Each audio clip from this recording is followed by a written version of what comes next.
শুরু করিতেছি মহান আল্লাহর নামে, যিনি পরম করুণাময় এবং অত্যন্ত দয়ালু।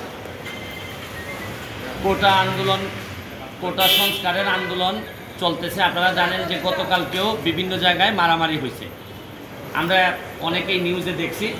তা আমার কাছে মনে হয়েছে আজকেও দেখলাম যে ছাত্রলীগও প্রোগ্রাম দিয়েছে, আবার যারা কোটা সংস্কারের জন্য আন্দোলন করতেছেন তারাও প্রোগ্রাম দিয়েছেন।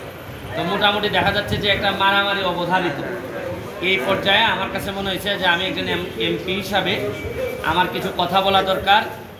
প্রথম যে কথাটা বলতে চাই যে মাননীয় প্রধানমন্ত্রী, সরকার প্রধান, উনিও কোটা সংস্কারের কথা বলেছেন। যারা আন্দোলন করতেছেন তারাও একটা যৌক্তিক সংস্কার চাচ্ছেন। তো দুইজনেরই তো চাওয়া এক, তারপরও এত আন্দোলন কেন হচ্ছে? এর মানে হচ্ছে গিয়ে দুইজনের প্রতি হয়তো বিশ্বস্ততা কম, অথবা দুইজনকে বুঝে উঠতে পারতেছেন না। আমার কথা হচ্ছে যে একজন যদি বলতো যে না একেবারে কোটা থাকবে না, আর একজন যদি বলতো কোটা থাকবে, তাইলে না হয় আন্দোলনের মাধ্যমে এটা করা যেত।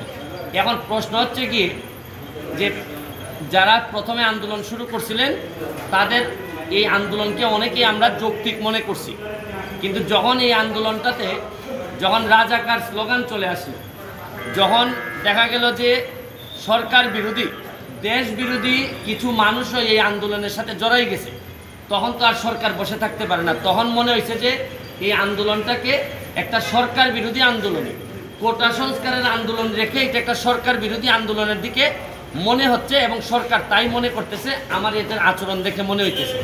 তা আমার কথা হচ্ছে যে আন্দোলনটা ছিল একটা যৌক্তিক, কোটা এই যে যৌক্তিক সমাধানের জন্য সংস্কারের, এই সমাধান থেকে এখন চলে যাচ্ছে পুরা দেশ বা এই সরকার বিরোধী আন্দোলনে, বা কে রাজাকার, কে এইসব আন্দোলনে চলে গেছে।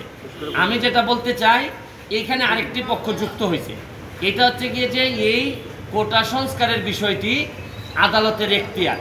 আপনারা জানেন যে এটা প্রধান বিচারপতির আদালতে এই জিনিসটা আছে। আপনি আদালতকে যদি না মানেন তাইলে তো আমাদের আরেকটা কনস্টিটিউশনাল একটা ক্রাইসিসে আমরা পড়ে যাব। আমার বক্তব্য হচ্ছে পরিষ্কার, যারা আজকে যারা মুখোমুখি হচ্ছেন তাদের প্রতি আমার একটা দাবি, কারণ বেশ কিছুদিন ধরে সাধারণ মানুষের অনেক কষ্ট হচ্ছে।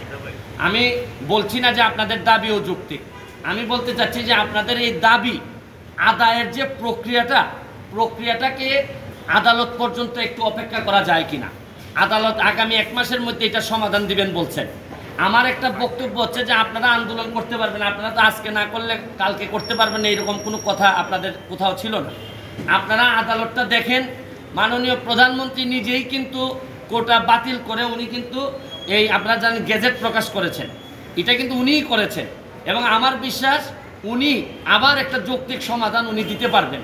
কারণ হচ্ছে গিয়ে আপনারা কোটার কথা বলে সরকার যদি ফেলে দিতে চান তাহলে তো আমাকেও ফেলে দিবেন, আমি এমপি হিসাবে তো আমিও পড়ে যাব, তাতে আমার দুঃখ নাই। যদি আপনারা ভালো কারণে আমাদেরকে ফেলে দেন অসুবিধা নাই, কিন্তু যদি এখন যুদ্ধাপরাধী এরা যদি এসে আমাদেরকে ফেলে দিতে চায় তাইলে তো আর ফেলে দেওয়ার সাথে সাথে এই যে রক্তাক্ত একটা অবস্থার মুখোমুখি যদি হইতে হয় তাহলে দেশের জন্য কোনোভাবে এটা সুখকর হবে না।